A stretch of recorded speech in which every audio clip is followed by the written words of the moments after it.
Hola, ¿cómo están? Me da muchísimo gusto saludarlos. Bienvenidos a Conversatorio Jurídico, nuestro espacio académico semanal orientado a generar doctrina y razonamiento en el mundo del derecho.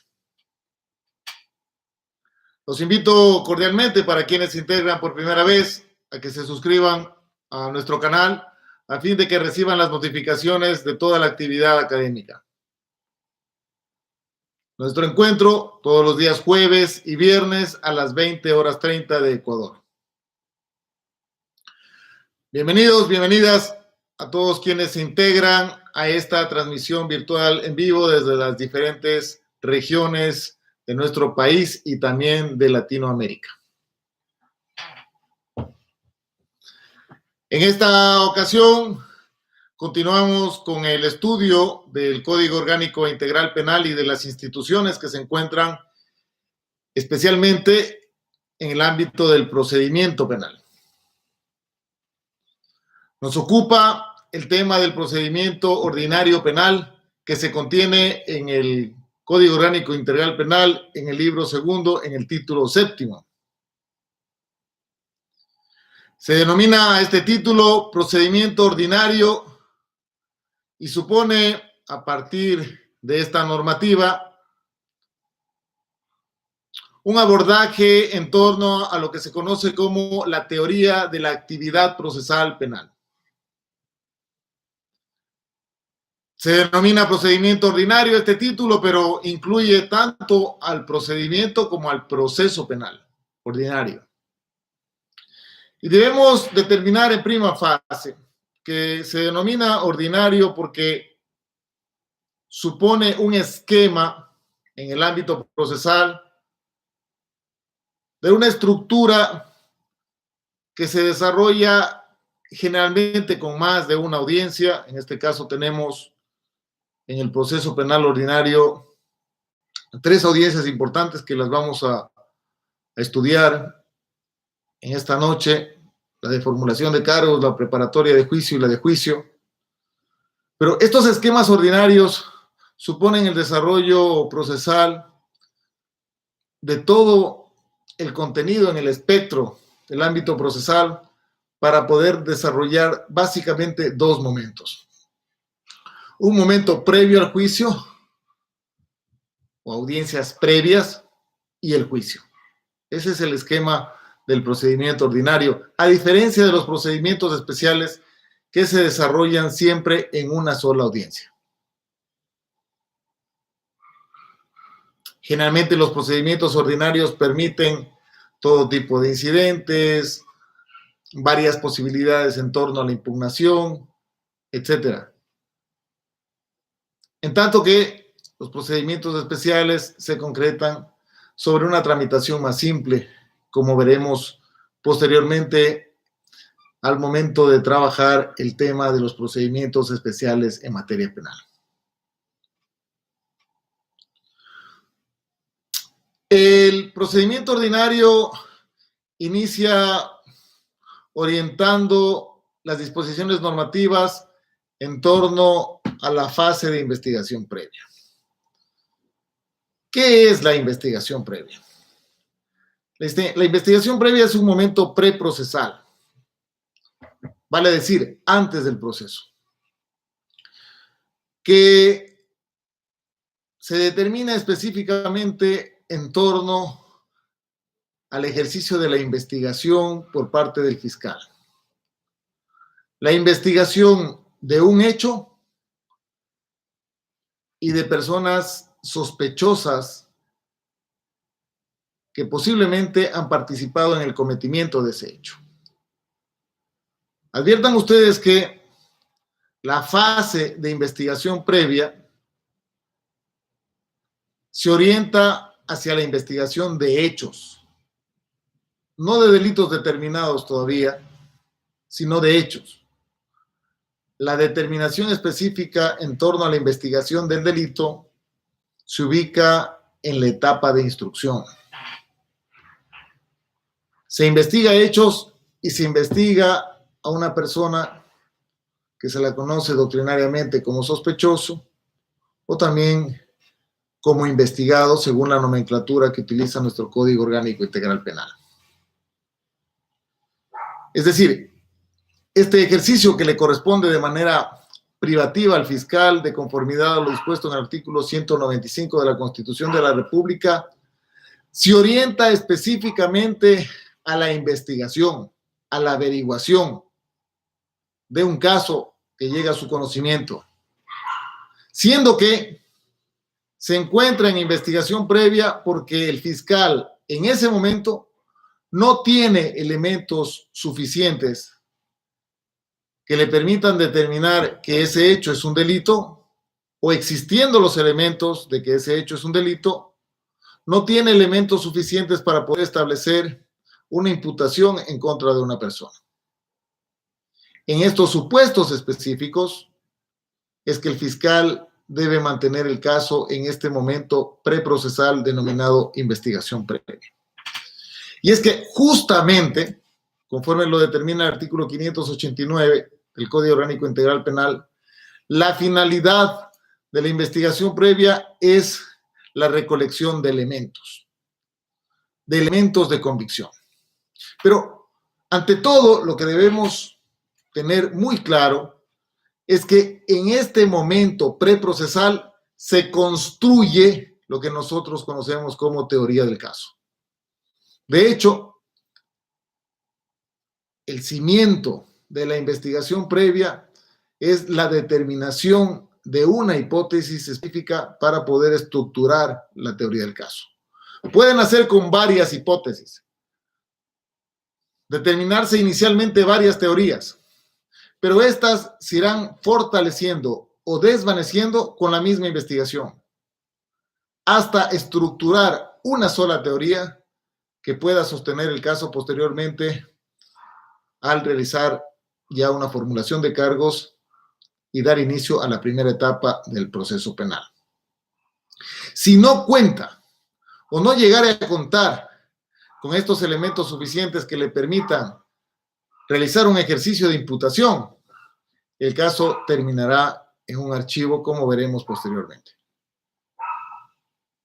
Es decir, nunca pasará a formar parte de una nueva etapa o de una etapa formal del proceso penal. Se va a mantener simplemente en ese momento preprocesal que lo conocemos como investigación previa. Antes de enfocarnos en los elementos de convicción,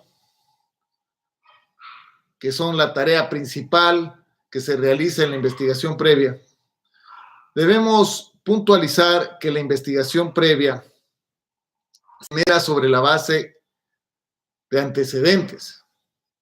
Antes de la investigación previa existe el fundamento que permite al fiscal realizar ese ejercicio de la acción penal pública. A estos los conocemos como los antecedentes, los que sirven para generar el inicio de una investigación previa. ¿Cuáles son los antecedentes? Pues bien, son 5 de conformidad a lo dispuesto en el artículo 581. En primer lugar, tenemos la facultad oficiosa del juez, del fiscal, para poder realizar este ejercicio. El fiscal puede autoestimularse, puede iniciar una investigación sin que necesite otro antecedente que su propia decisión. Y esto lo encontramos en la redacción del artículo 581, que determina, sin perjuicio de que el fiscal inicie la investigación, la noticia sobre una infracción penal podrá llegar a su conocimiento por. Este sin perjuicio de que el fiscal inicie la investigación supone que el fiscal pueda actuar de oficio, puede actuar por su propia decisión para decidir el inicio de una investigación previa. Vale decir, el fiscal puede actuar sin necesidad de que exista denuncia, sin necesidad de que exista un parte policial, puede realizar el ejercicio de la acción penal por su propia cuenta al conocer que se ha cometido o se está cometiendo presuntamente una infracción. Entonces, la primera posibilidad es la actividad oficiosa del mismo fiscal. Luego tenemos el antecedente de la denuncia o de la noticia del delito. Este quizás es uno de los más comunes antecedentes que sirven para el inicio de investigaciones previas a diario en las fiscalías de nuestro país y de toda la región. La denuncia la puede presentar cualquier persona, es decir, la denuncia es facultativa. Tenemos también la posibilidad de denuncias obligatorias, principalmente las que se dan en el entorno de las infracciones que se realizan en el ámbito educativo, en el ámbito del conocimiento de los profesionales de la salud, también en el ámbito de los funcionarios públicos, conforme lo hemos explicado ya en otros videos al tratar del análisis de la acción penal. Otro antecedente son los informes de supervisión, y estos, los que son emitidos por los órganos de control, básicamente se refiere a todos aquellos pronunciamientos de las entidades que en el ámbito de sus funciones han determinado que posiblemente se están cometiendo delitos, como por ejemplo cuando se realizan informes por parte de la Contraloría General del Estado, determinando indicios de responsabilidad penal, como por ejemplo cuando se realizan pronunciamientos también por la Asamblea Nacional en el ejercicio de sus funciones de fiscalización, etc. Todos estos pronunciamientos elevados a conocimiento de la Fiscalía sirven como antecedente para poder originar una investigación previa. Y aquí debemos ser muy claros al establecer de que, por ejemplo, en el caso de los informes de indicios de responsabilidad penal de la Contraloría, estos solamente son meros antecedentes para poder incoar el ejercicio de la acción penal. El fiscal tendrá que realizar la investigación, receptar las versiones, realizar las pericias que amerite el caso en relación al insumo que le presenta la Contraloría. Por sí solo, ese informe de indicios de responsabilidad penal no constituye un elemento de convicción. Tendrá que estructurarse una investigación para poder receptar, por ejemplo, las versiones de aquellos funcionarios de la Contraloría que elaboraron ese informe, realizar las pericias para determinar con un acervo de insumos en el orden de elementos probatorios respecto a todo lo que se manifiesta en ese contenido del informe de Contraloría. Es decir, debe realizar una investigación.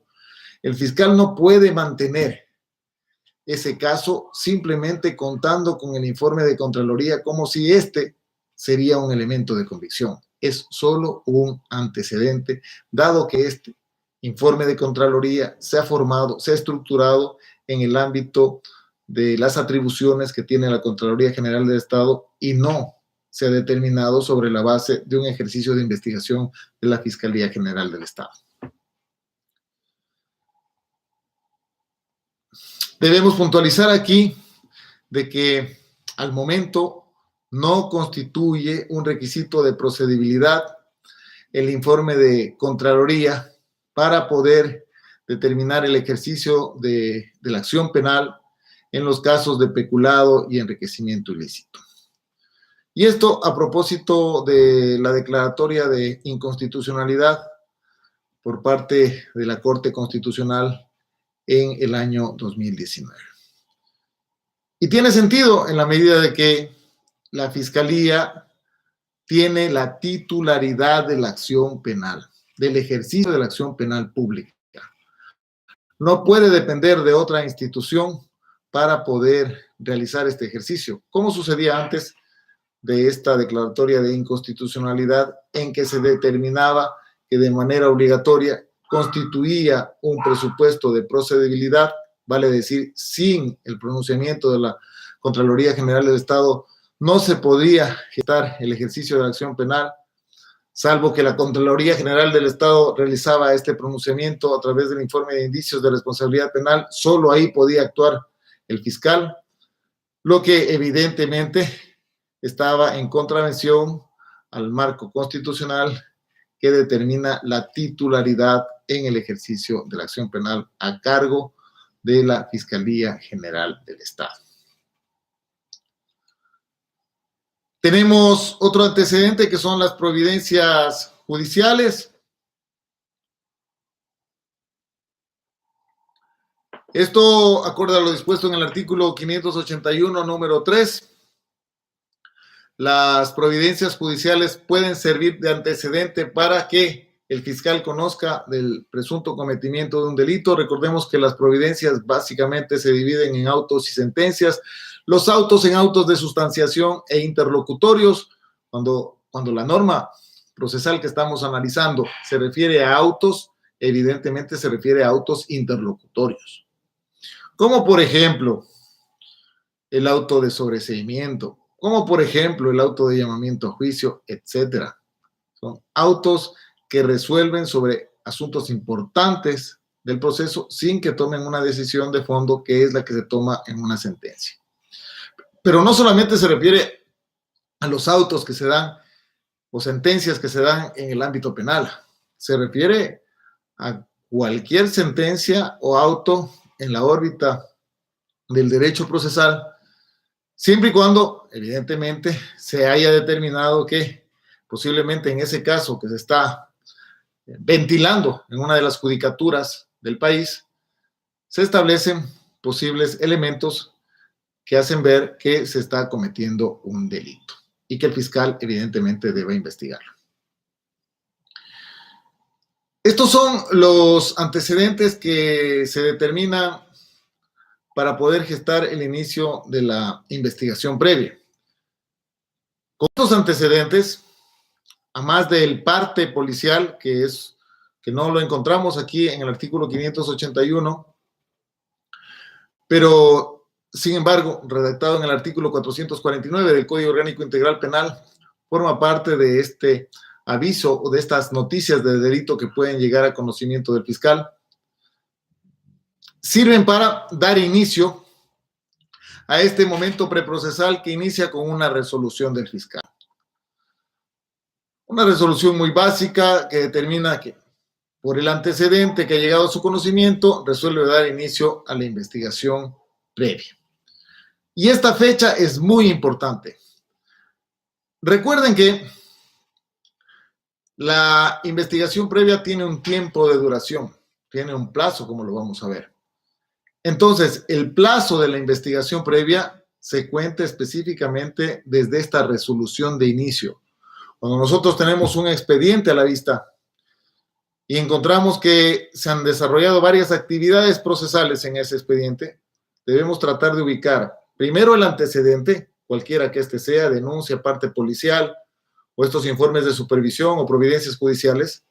Luego vamos a encontrar esta resolución de inicio de investigación previa y a partir de esa resolución, todo el ejercicio de la investigación que se traduce en los elementos de convicción. El fiscal realiza resoluciones. El fiscal no realiza providencias. Es incorrecto decir, por ejemplo, me han notificado ya de la Fiscalía con la providencia en donde se disponen las diligencias en este caso, por parte del fiscal. El fiscal no hace providencias. El fiscal se pronuncia a través de resoluciones, así como el juez emite pronunciamientos a través de las providencias. Las resoluciones del fiscal pueden ser escritas o pueden ser orales. Esto debemos tener claro. Son escritas estas que realiza en el momento de investigación. Generalmente esto ahora se lo conoce como el famoso impulso fiscal. Pero el impulso fiscal se contiene en una resolución.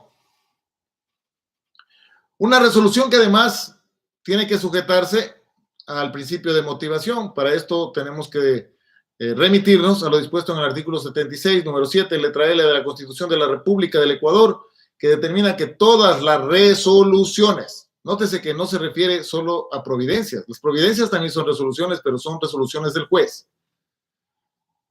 Se refiere el principio de motivación a todas las resoluciones en las que se incluye también las que suponen la actuación del fiscal.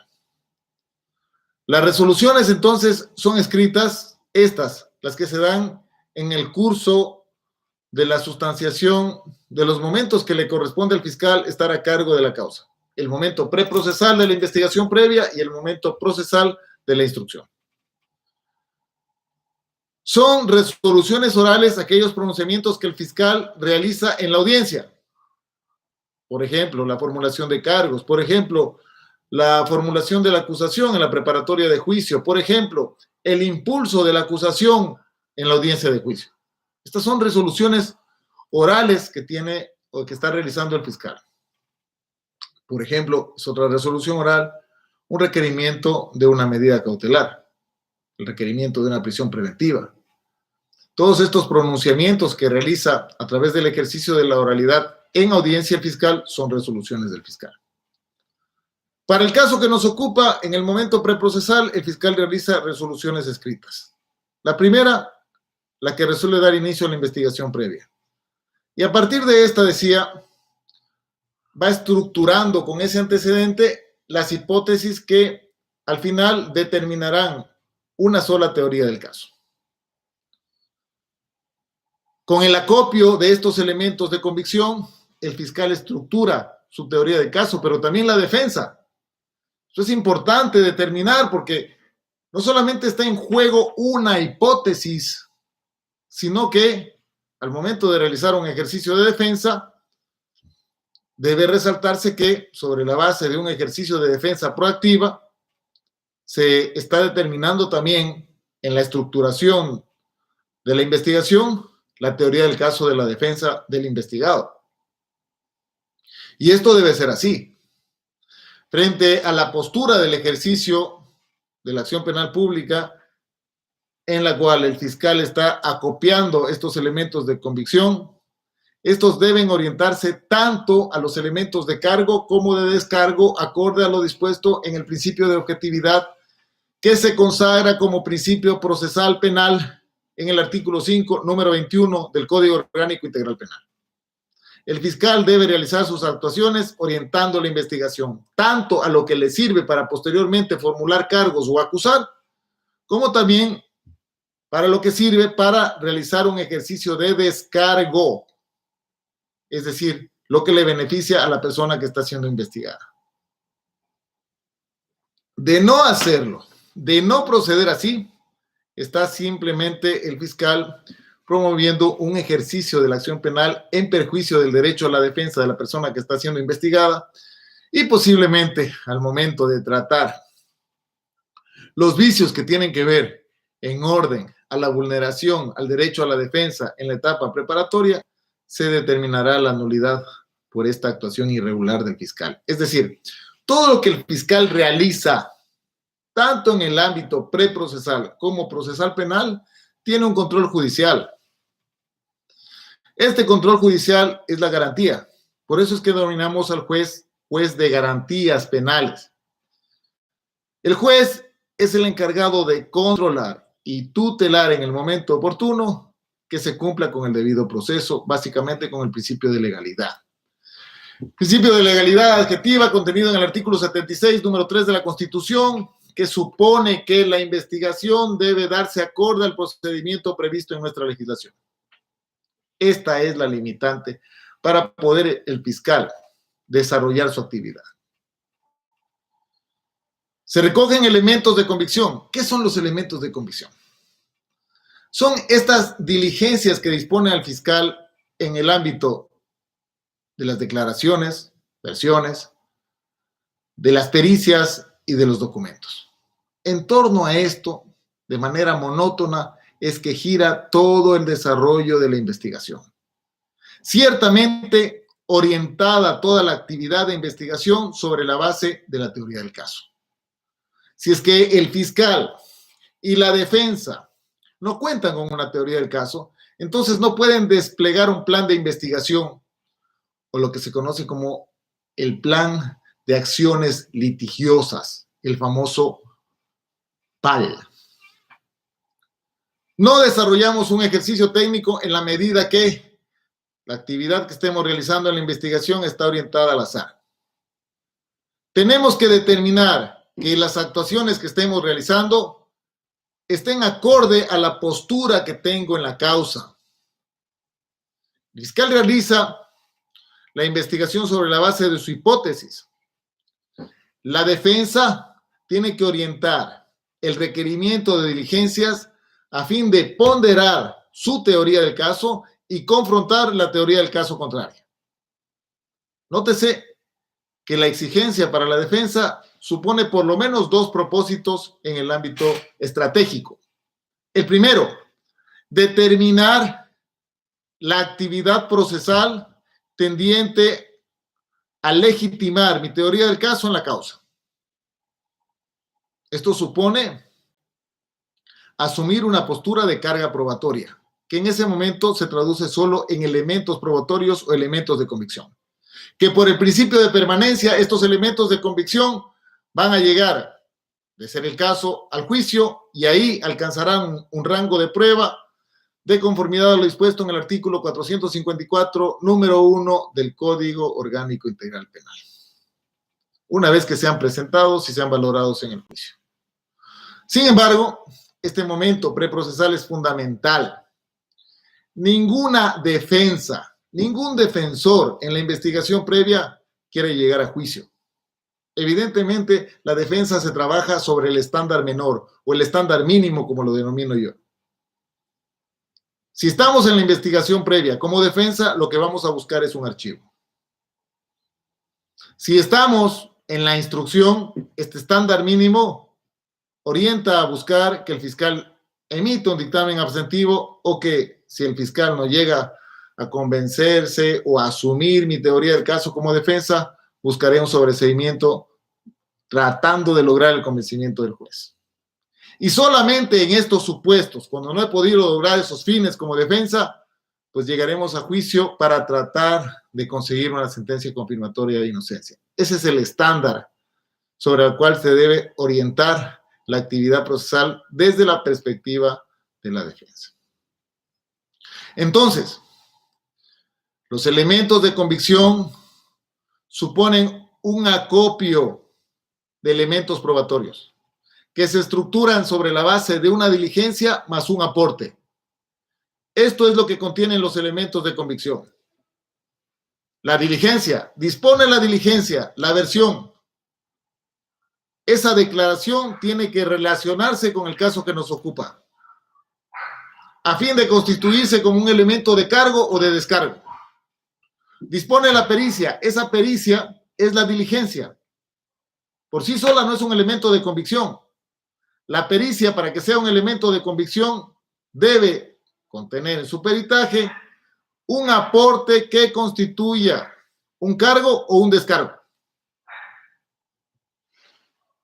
Se presenta un documento o se requiere un documento. Este documento tiene que abonar un aporte de cargo, de descargo, para que se constituya como elemento de convicción. El elemento de convicción sirve para poder lograr que el fiscal estime o desestime su postura en el caso.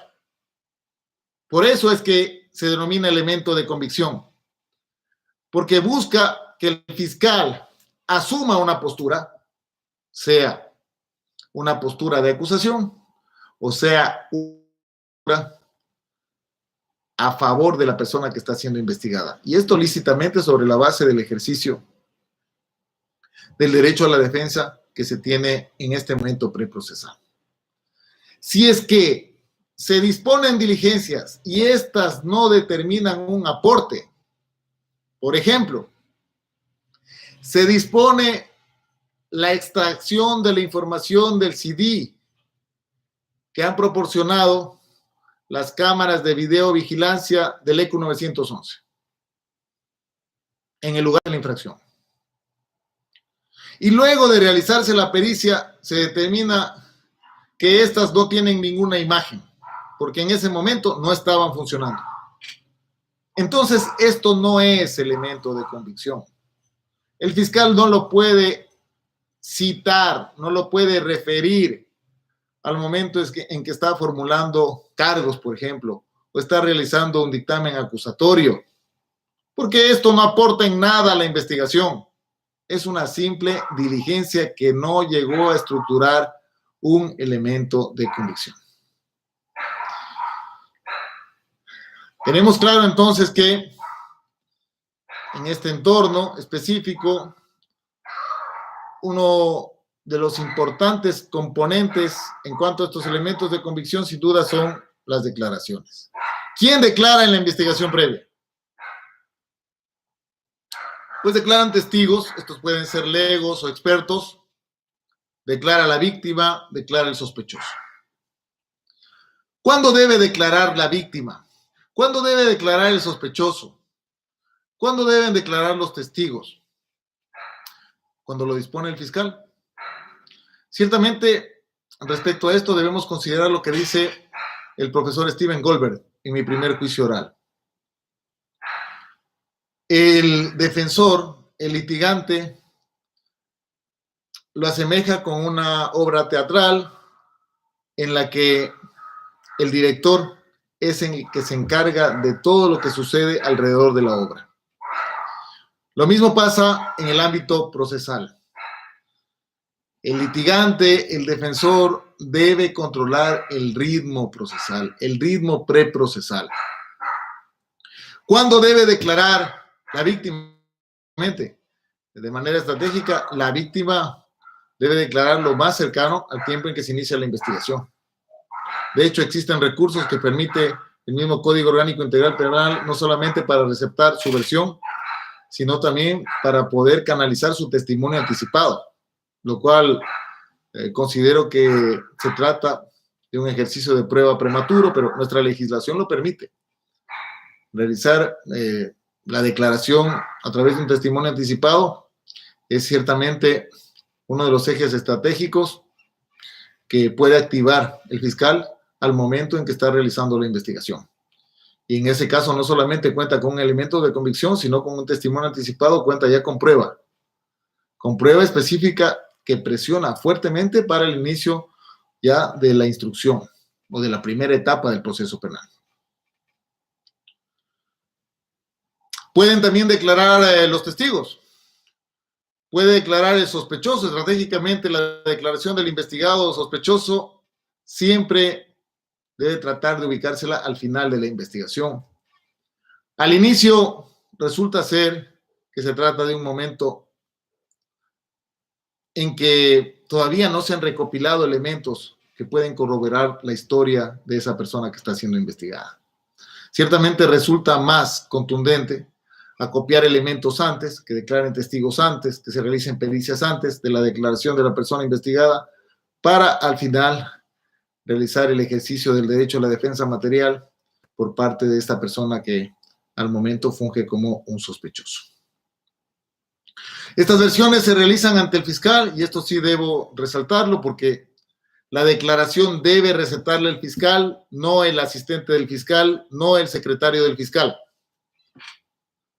Cuando esto está sucediendo y el fiscal no está en la diligencia, pues simplemente lo que ocurre es que no se está realizando la diligencia conforme determina nuestra legislación, posiblemente inclusive se realicen vulneraciones en cuanto a la actuación, vulneraciones concretas en torno al derecho a la defensa.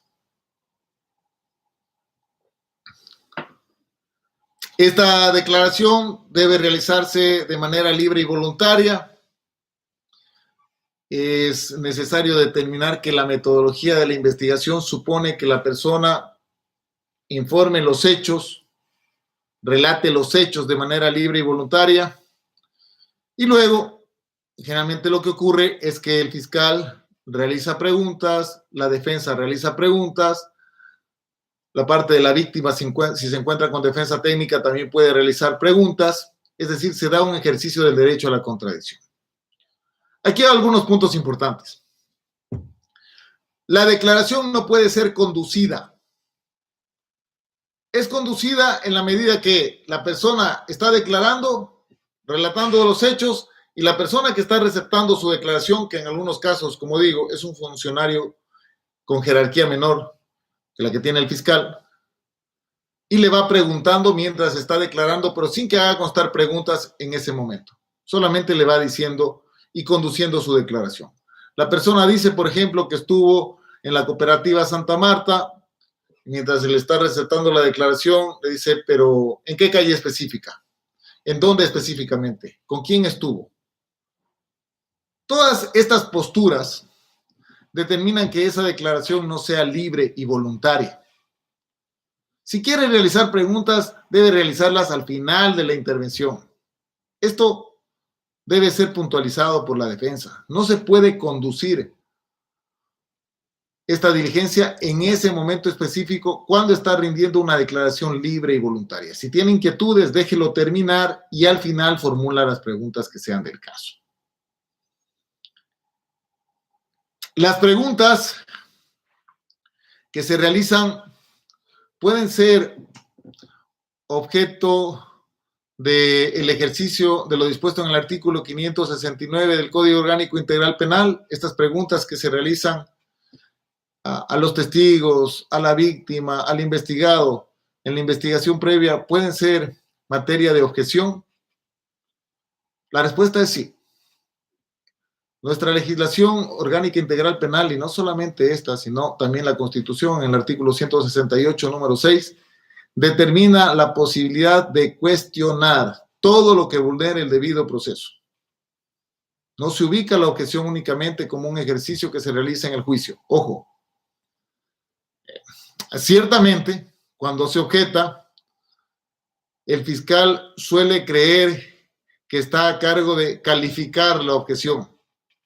El fiscal es un sujeto procesal, de conformidad al artículo 439 del Código Orgánico Integral Penal. Es decir, se encuentra en el mismo nivel que quien está investigando. Es un sujeto procesal, no es un juez. Al juez le compete calificar las objeciones al lugar, no al lugar. El fiscal no tiene atribución para calificar una objeción como pertinente o no pertinente. Simplemente cuando se está realizando este ejercicio en la investigación previa, debe el fiscal, por mérito, por cuanto no es su atribución, por cuanto no es el ámbito de sus atribuciones, no se encuentra en un ejercicio jurisdiccional, por más que esté investigando, no tiene un rol de juez, no puede proceder esa pregunta. Se está cuestionando y se está vulnerando el ejercicio del derecho a la defensa en la medida que ciertos fiscales tienden a creer que en ese momento procesal les corresponde a ellos calificar una objeción cuando ese no es su rol. Tenemos entonces que pronunciarnos al respecto, indicar específicamente la objeción, cuál es la causa de la objeción y por qué no procede esa pregunta y además por qué no puede calificarla el fiscal, dado que no se trata de un ejercicio jurisdiccional el que pueda realizar en ese entorno. Sobre esta base, entonces, una vez que termina de declarar la persona, se realizan las preguntas. Muy importante aquí anotar que se sigue el mismo esquema del ejercicio de las técnicas de litigación oral. Si es que he presentado ese testigo, entonces se realizará preguntas en torno a un modelo de interrogatorio. Vale decir, no preguntas sugestivas, realizando preguntas abiertas, siendo las preguntas sugestivas objetables. Si es que ese testigo que está declarando en sede de la Fiscalía en la investigación previa es un testigo del contrario, pues realizaré un contrainterrogatorio. Con las mismas reglas que rigen en el juicio. Es decir, tendré que realizar preguntas sugestivas. Asimismo, se podrán ejercer las técnicas de refrescamiento de memoria o refrescamiento o destacamiento de contradicciones. Debemos ser muy cuidadosos como defensa de todas las actividades que se den en el ejercicio de estas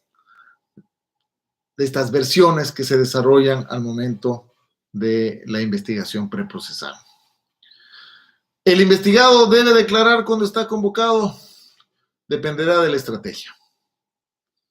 Dependerá de si quiere realizar o no ese ejercicio del derecho a la defensa material. Puede acogerse al derecho al silencio. Cuando es convocado, puede acogerse al derecho al silencio. Puede luego pedir que se le recepte la declaración si quiere declarar por estrategia, luego de que antes se acogió al derecho al silencio. Sí. Puede pedir que se lo convoque puede ir, presentarse y declarar. Debe declarar de manera total o puede también acogerse en parte al derecho al silencio, es decir, si he requerido que el fiscal recepte la declaración de ese investigado, el investigado concurre, declara y cuando le hace preguntas al fiscal, ¿puede acogerse al derecho al silencio? Sí, porque este es su derecho constitucional. Puede acogerse en todo, puede acogerse en parte, puede en la misma versión en unas partes declarar y en otras no. Todo sobre la base del ejercicio constitucional del derecho al silencio, que forma parte, además del derecho a la defensa. Se trata de una defensa material pasiva. Puede acogerse a este derecho cuantas veces quiera. Muy bien, una vez que hemos analizado las versiones que se dan en la investigación previa y su entorno, es importante determinar otros presupuestos alrededor de este momento preprocesal. Tenemos la condición de reserva de la investigación. Esta ciertamente es una fuerte limitante para el ejercicio del derecho a la defensa. Que no se puedan conceder copias de la investigación previa por la interpretación que se da a este artículo es ciertamente lamentable en la medida que cuando se trata de la investigación previa, la única posibilidad para tener acceso a esa información es concurrir a la fiscalía y tomar nota, literalmente tomar nota de las actuaciones que se han desarrollado hasta ese momento. La reserva opera sobre la base de la premisa que en ese momento todavía no se ha realizado formalmente una imputación, por lo tanto, se puede perturbar la investigación a propósito de que ésta se contamine, si es que es conocida por otras personas, que se pierdan elementos importantes que se pueden recoger en la investigación y fundamentalmente porque existe esa presunción de inocencia sobre la base de la que el investigado, al no tener ni siquiera un proceso penal formal en su contra, no puede tener acceso a esa información otras personas. Sí pueden tener acceso la víctima, las personas investigadas, y esto es una excepción para las personas investigadas. Para la víctima, el proceso es público.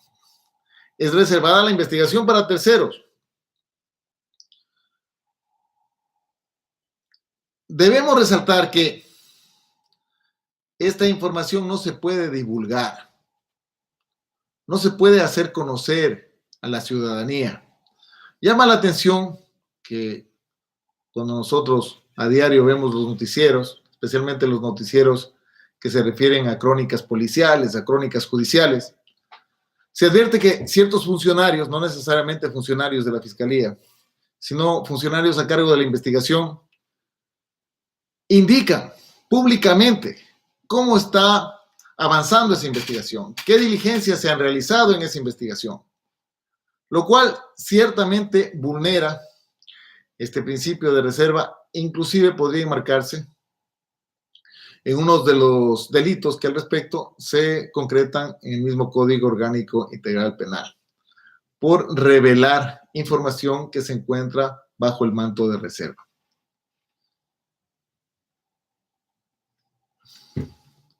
El plazo de duración es otro de los aspectos de la investigación previa.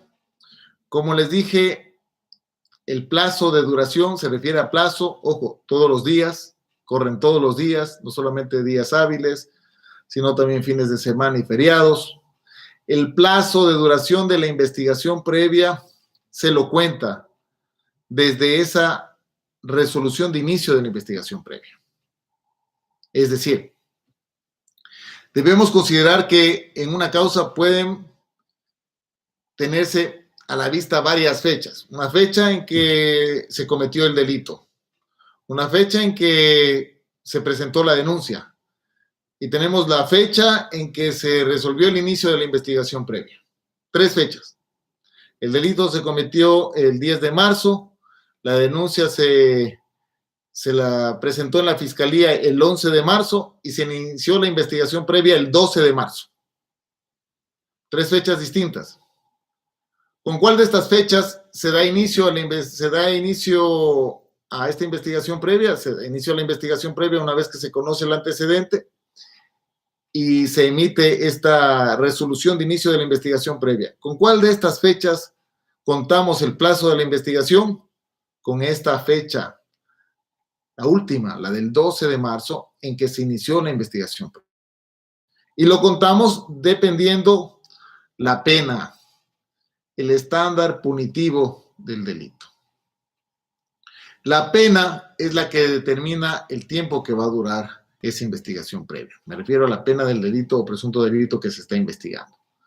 Cuando este delito que se está investigando tiene una pena privativa de libertad de hasta 5 años, es decir, se trata de una infracción que se conoce como infracción leve, esa investigación previa debe durar hasta 1 año. 1 año. Y cuando el delito que se está investigando tiene una pena superior a los 5 años, es decir, se trata de una infracción grave o gravísima, entonces esta investigación previa va a durar 2 años desde que se inició esa investigación previa. Vale decir que el fiscal no podrá exceder este plazo. Una vez que termine este plazo, debe tomar una resolución, debe decidir si formula cargos o si archiva, hace un requerimiento de archivo. No se pueden mantener investigaciones previas fuera del plazo previsto. Esto acorde al principio de legalidad.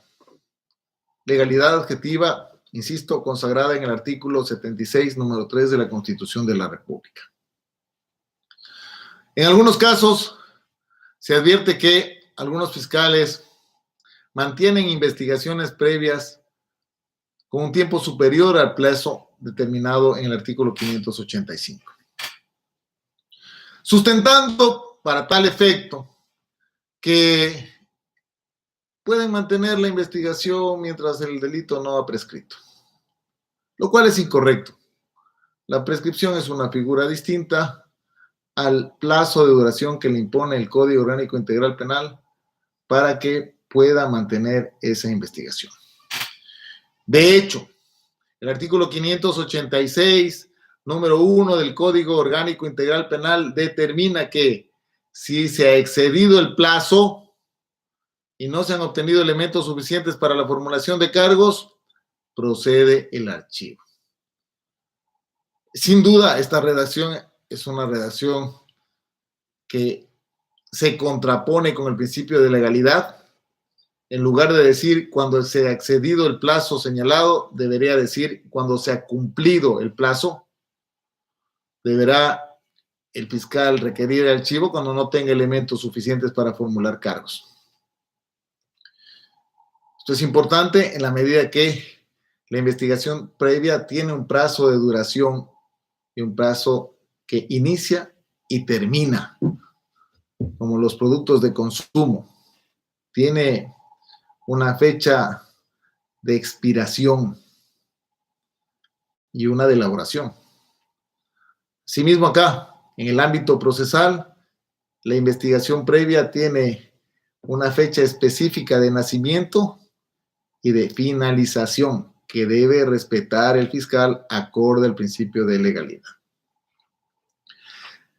Se debería fortalecer desde el ámbito legislativo esta institución del archivo. Se debería cerrar las puertas para que, una vez que se ha cumplido el plazo y en ese plazo no logró el fiscal acopiar elementos suficientes para formular cargos, el fiscal obligatoriamente deba disponer el archivo. Simplemente estructurando la redacción en el sentido de que todos los elementos recogidos fuera del plazo de la investigación previa carecerán de eficacia alguna. Esta redacción sí la encontramos en el artículo 592, inciso final del Código Orgánico Integral Penal. Al tratar de la instrucción y del plazo de duración de la instrucción, sí se delimita específicamente en ese caso que todo lo que acopie el fiscal fuera del plazo de la instrucción carece de eficacia. Mas no existe esta determinación en cuanto a la investigación previa, y al determinarse estos espacios o estos vacíos procesales, es que en algunos casos nos encontramos frente a investigaciones previas que exceden en demasía el plazo previsto.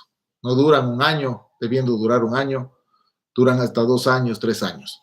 Esto es incorrecto, acorde a lo dispuesto en el marco constitucional que constituye una garantía básica al debido proceso. El tiempo inicia y el tiempo termina acorde a los plazos que se establecen en nuestra legislación. Ciertamente, este tema del archivo tiene control jurisdiccional. Es el juez, bajo requerimiento fundamentado del fiscal, vale decir, motivado también del fiscal, el que toma una decisión escuchando a la víctima y tomando su pronunciamiento sobre la base de esta petición. Si es que no se encuentra con este requerimiento de archivo, el juez debe remitir al fiscal superior para que realice un ejercicio de control, control jerárquico en el ámbito de la fiscalía para que ratifique o revoque esa solicitud de archivo. Si es que ratifica el pronunciamiento del inferior, pese a que el juez no está de acuerdo, pues el juez tiene que archivar. Si es que concuerda el fiscal superior con la oposición que realiza el juez, pues va a revocar ese pronunciamiento el fiscal superior y determina que esa investigación continúe con un nuevo fiscal, que por lo general el fiscal asignado lo que hace es formular cargos con esos elementos que tiene en la investigación. Ahora bien, pasemos a la siguiente etapa, que es la etapa, ya una etapa procesal. Hemos visto una etapa preprocesal o fase de investigación previa. Vamos a referirnos ahora a las etapas del proceso. El capítulo 2 de este título séptimo se refiere a etapas del procedimiento, pero técnicamente son etapas del proceso. Y hablamos de proceso porque encontramos ya una relación triangular.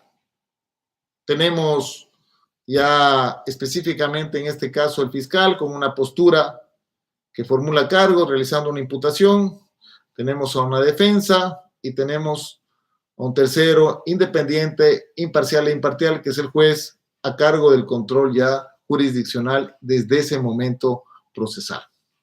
Son 3 las etapas en el procedimiento ordinario: la instrucción, la evaluación y preparatoria de juicio y el juicio. Cada una de estas contiene una audiencia importante. Las 2 primeras etapas contienen las audiencias previas al juicio y, sin duda, el juicio como etapa contiene el momento más importante del proceso, que es la audiencia de juicio. Este es el corazón del sistema, este es el núcleo del sistema, el momento más importante del proceso penal. Es sin duda la audiencia más importante del proceso. No significa esto que sea la más compleja, como por ejemplo una audiencia de casación o también las audiencias de apelación. Me refiero a que es la audiencia más importante porque es aquella en la que se gesta la prueba, en la que concurren los sujetos procesales y también se ejercitan esos medios de prueba para poder determinar las posturas de la teoría del caso de cada sujeto procesal. La instrucción, denominada simplemente así, no instrucción fiscal, solamente instrucción, supone como tal un momento específico de investigación en la que se investiga un delito y se investiga a un procesado. Miren ustedes la diferencia con la fase de investigación previa. En la fase de investigación previa referimos que se investigan hechos y se investiga a un sospechoso. Acá se investiga un delito específico, concreto, determinado en la imputación y se investiga a un procesado identificado plenamente. ¿A través de qué se da este ejercicio de investigación? Pues a través del mismo ejercicio monótono de recopilar elementos de convicción. La instrucción puede tener como antecedente una investigación previa. Noten ustedes los antecedentes de la instrucción.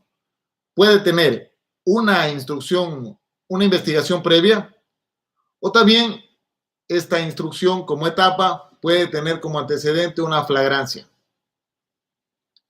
En estos dos casos, el fiscal, si tiene elementos suficientes para poder formular este ejercicio de imputación, requiere al juez convoque a la audiencia de formulación de cargos. Esta es la primera audiencia, una audiencia previa en la que el estándar en cuanto al ejercicio que realiza el fiscal es bastante básico. Realiza una formulación de cargos cuando tenga los elementos justos, los elementos suficientes, dice nuestra legislación, que le permitan determinar que eso es un delito y que esa persona ha participado. No se trata de una audiencia de acusación, se trata de una audiencia de imputación, que es distinto a atribuirle algo a alguien, hacerle cargo de ese delito a esa persona, poner en la cuenta de esa persona que está considerando como procesado un posible delito que va a investigar. En esta audiencia de formulación de cargos son protagonistas indispensables el fiscal y el defensor. No es necesario que concurra la persona que está siendo investigada. Basta simplemente con la presencia del defensor, fiscal y juez. Estratégicamente conviene que concurra el investigado. Pues sí, es importante que el investigado concurra a la audiencia de formulación de cargos y a todas las audiencias en el proceso. A esto es lo que denomino yo la humanización en el derecho penal. Humanizar a la persona que está siendo procesada, encausada. Determinar su presencia y que el juez pueda advertir que se trata de un ser humano de carne y hueso con características específicas. No solamente está decidiendo sobre la base de una persona que consta con un nombre al momento de la intervención que realiza el fiscal a través de esta resolución oral, sino que es una persona de carne y hueso que está presente en la audiencia y respecto de la cual se puede formar también su criterio. Esta formulación de cargos específicamente supone que el fiscal realice una determinación en el orden fáctico, referir los hechos. Previamente, antes de esta determinación fáctica, debe referir cuál fue el antecedente, cómo es que llegó a su conocimiento ese caso. Luego refiere el componente fáctico, cómo se han estructurado los hechos. Por lo menos para ese momento debe tener clara la descripción circunstanciada, esto es, determinar los hechos en un antes, en un durante y en un después. Luego determinar el marco jurídico al que se refiere esa imputación, y aquí estamos ya en el campo de la teoría del delito. El fiscal debe manejar de manera adecuada cuál es la teoría del delito, específicamente en torno a la conducta, la tipicidad, la antijuridicidad y la culpabilidad. Establecer sus componentes, determinar los elementos de convicción por los cuales llegó a tomar esa decisión y sobre la base de eso imputar. Luego que realiza la imputación, además debe determinar el plazo para que el juez pueda con esta decisión comunicar o notificar a la persona que desde ese momento, desde el momento en que el fiscal imputa, se convierte en procesado. Como característica importante de esta audiencia es que existe la posibilidad también que el fiscal requiera medidas cautelares. Y cuando en este entorno de una audiencia de formulación de cargos el fiscal requiere medidas cautelares y de estas, la más extrema, la prisión preventiva, el fiscal debe motivar su decisión, debe fundamentarla. Esto no se comprende. El fiscal realiza una determinación de elementos de convicción para formular cargos. Pero cuando, luego de haber formulado cargos, requiere la prisión preventiva, no menciona cuáles son los presupuestos en torno a la justificación de la disposición normativa contenida en el artículo 534 del Código Orgánico Integral Penal. ¿Cuáles son los elementos que sirven para determinar que ese caso se refiere a un delito de ejercicio público de la acción? ¿Cuáles son los elementos que le sirven para determinar específicamente que esa persona es autor o cómplice? ¿Cuáles son los fundamentos para determinar que se trata de un delito con una pena superior a 1 año? ¿Cuáles son los fundamentos que le permiten determinar los presupuestos de necesidad y suficiencia, de que son insuficientes las medidas cautelares no privativas de la libertad y que la prisión preventiva es la única medida cautelar que le sirve para poder lograr esa inmediación procesal? El fiscal debe realizar un ejercicio de razonamiento exigente sobre la base inclusive de las reformas que se contienen en el Código Orgánico Integral Penal vigentes desde junio del año 2020, así casi 1 año que entraron en vigencia. Estos son los presupuestos para que se inicie la investigación procesal, a la que denominamos instrucción. Tiene un plazo de duración específica. El plazo supone un plazo general o plazos especiales. El plazo general para la investigación previa es de hasta 90 días. Esto no significa que sea y que dure 90 días. Puede determinarse un plazo de duración inferior a 90 días, inclusive tratándose de una investigación que antes tuvo como preludio una investigación previa. Si existen elementos suficientes antes de que concluya este plazo, el fiscal puede declarar concluida la instrucción y determinar su pronunciamiento. Constituyen plazos excepcionales o especiales aquellos que se dan sobre la base de causas que tienen como preludio un delito flagrante, en este caso va a durar hasta 30 días, o las que se dan en el entorno de los delitos de tránsito, cuando se determina un plazo de 45 días, es un plazo corto. También los plazos que se dan en tratándose de los procedimientos directos, cuando existe vinculación y reformulación. En todo caso, dice nuestra legislación que una investigación en la etapa de instrucción no podrá durar más de 120 días. Y en los delitos de tránsito no podrá durar más de 75 días, así como en los delitos flagrantes no más de 60 días. Lo relevante de esta disposición del 592 es lo que les había indicado antes, que no tendrá valor alguno las diligencias practicadas después de los plazos previstos. Y esto también es materia de debate, porque en algunos casos, algunos fiscales disponen diligencias justo antes de determinarse el plazo y las realizan luego de que ya concluyó este plazo. Por ejemplo, disponen versiones o disponen la práctica de pericias justamente en el último día, en el día 120, o en el día 90, o en el día 30. Y luego practican esta diligencia porque ya la ordenaron dentro del plazo.